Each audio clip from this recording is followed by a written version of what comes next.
Halo guys, welcome back to Korea Ramit bersama orang Korea yang konten.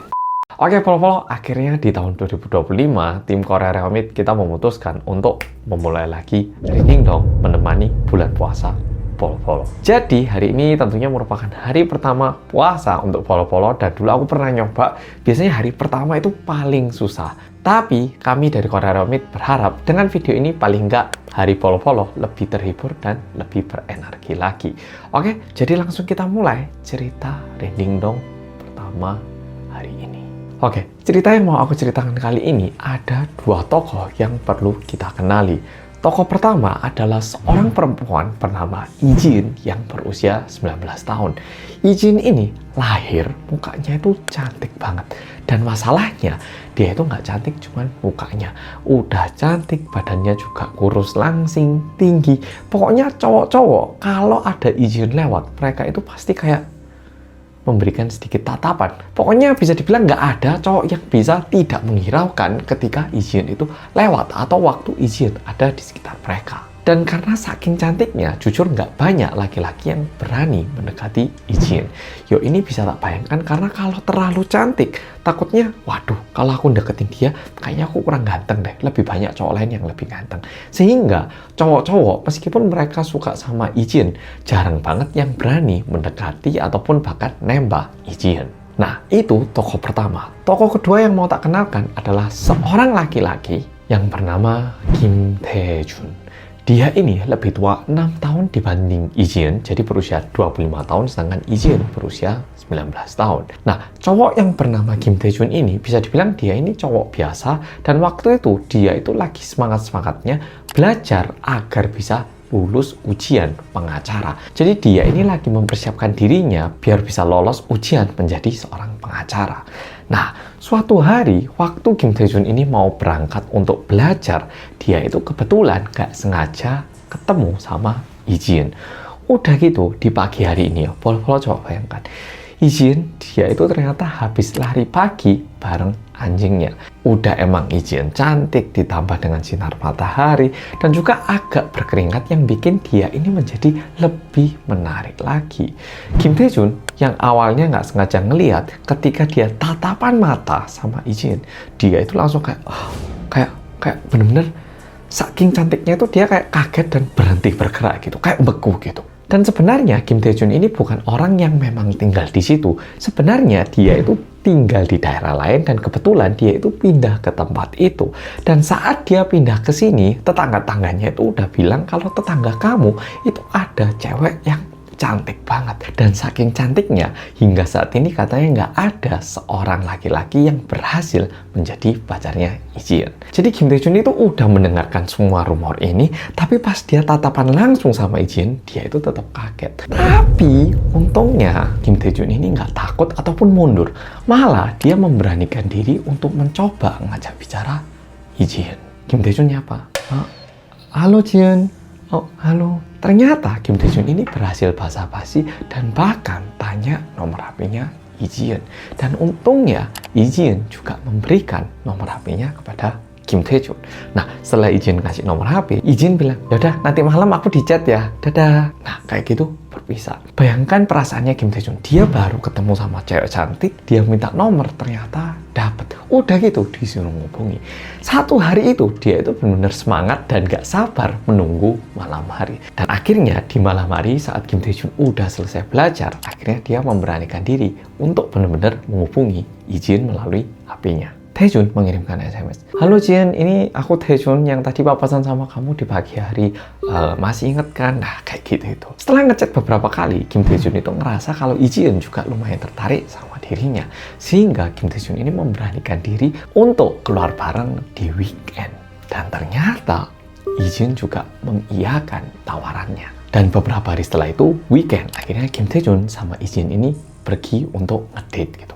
mereka berdua ngedate, pokoknya happy banget. Kim Tae-jun ini bener-bener kayak ada di impiannya sendiri, dan bahkan waktu dia pergi makan, orang-orang sekitar itu semua pada ngeliatin Kim Tae-jun karena dia lagi makan sama Lee Ji-eun, dan dia pun bisa merasakan orang-orang itu semua bilang, cewek yang duduk di meja itu loh, cakep banget. Kamu udah lihat cewek itu loh, meja 15, cakep loh itu, sama cowok yang itu. Kim Tae-jun yang udah sangat happy bisa ngedate sama Lee Ji-eun, ditambah lagi orang-orang sekitar itu cemburu sama dirinya, dia itu merasa lebih happy lagi. Nah, tapi nggak lama setelah itu jam udah menunjukkan pukul 8, sehingga Kim Tae-jun bilang, Jin, kayaknya udah lumayan malam deh, tak anterin pulang aja ya, daripada nanti kemalaman aku nggak enak sama kamu. Dan kalau dipikirin ini masih hari pertama keluar bareng gitu, jadi ya nggak enak juga kalau terlalu lama. Akhirnya pukul 8 gitu, Lee Ji-eun diantar pulang sama Kim Tae-jun. Tapi anehnya, perjalanan pulangnya ini agak aneh dibandingkan hari-hari biasanya.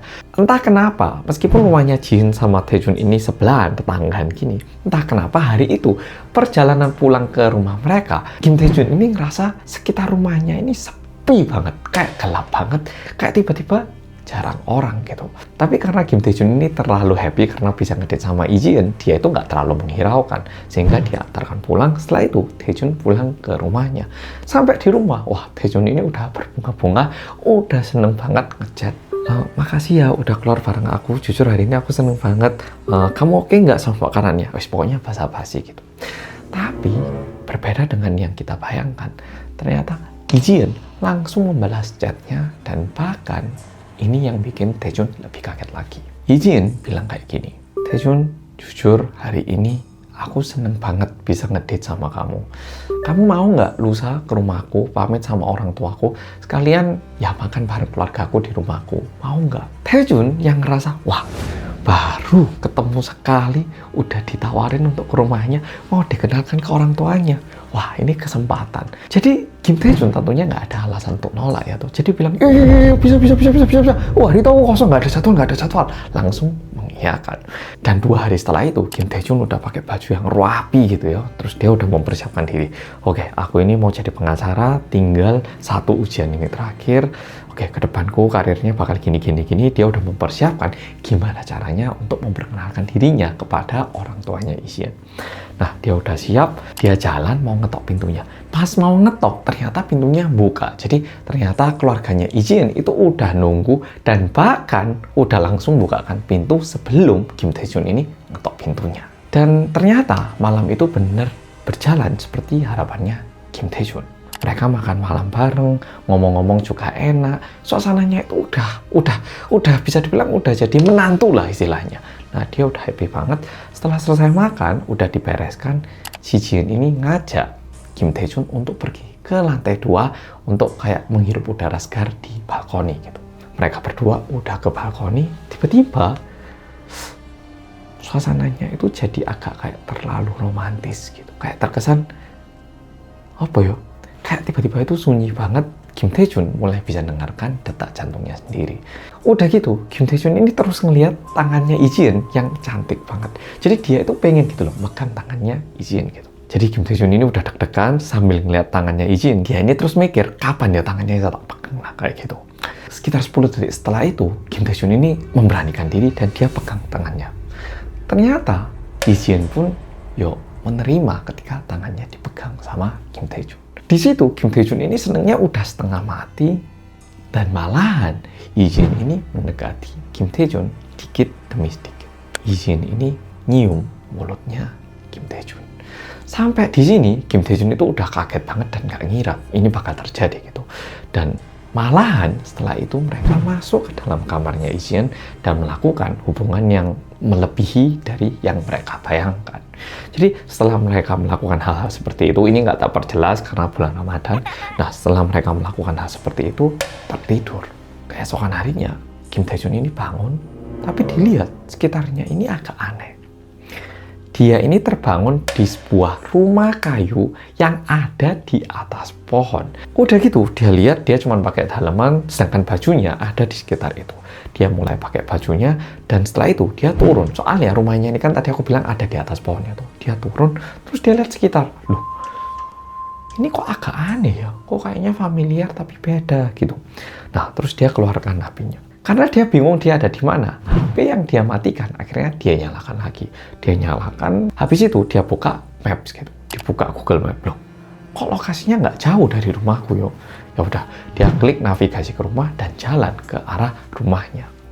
Sesampainya di rumah, di tempat tinggalnya yang seharusnya merupakan tetangganya Izin ini, rumahnya ini tetap ada di situ, tapi kondisinya rumahnya ini udah kayak tua banget, kaca-kaca jendelanya agak pecah, rumput liar itu udah di mana-mana, terus udah jamuran, udah kayak rumah yang nggak ditinggali selama berbulan-bulan gitu.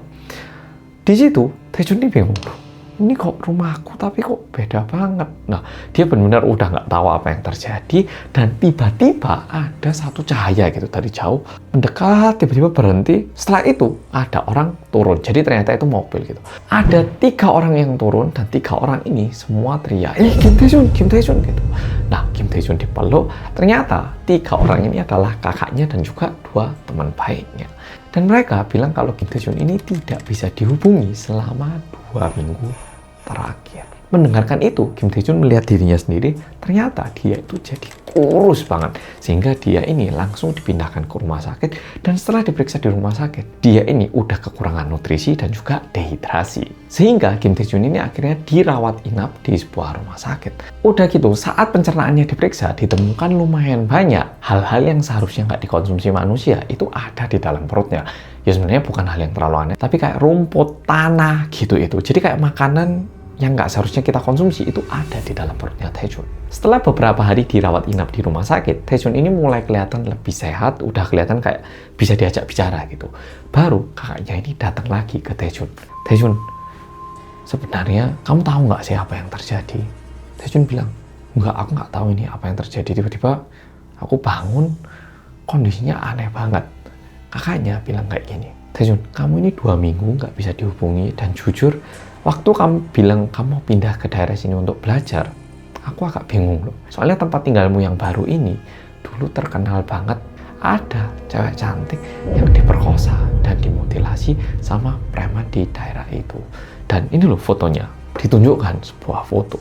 Dan waktu dilihat, ternyata mukanya itu sama persis dengan Ijin. Melihat itu, jujur Taejun nggak bisa percaya, karena di fotonya itu orangnya itu sama persis kayak Ijin, tapi terlihat kalau fotonya ini benar diambil di masa kayak tahun 1980-an, karena kejadiannya ini terjadi di tahun 1980-an. Dan sebenarnya selama ini Kim Taejun itu nggak pernah pacaran sama manusia. Dia itu keluar sama seorang arwah. Jadi bahkan waktu dia ke restoran, dia itu ngira orang-orang itu pada bilang kalau ceweknya ini cantik. Tapi sebenarnya orang-orang itu ngelihat Kim Taejun, semua itu mikir, loh, itu loh, cowok datang sendiri tapi pesan makanan 2. Udah gitu, dia ini ngomong sama angin loh. Ini aneh ya. Sebenarnya orang-orang itu semua ngeliatin Kim Taejun karena keanehan. Tapi Kim Taejun mikir, oh, orang-orang itu semua iri sama cewekku yang cantik. Dan di malam hari itu, kebetulan kakaknya itu pulang ke rumah sebentar. Teman-temannya semua pada sibuk, jadi dia sendiri gitu di rumah sakit. Dan kebetulan juga dia ini kebelet pipis.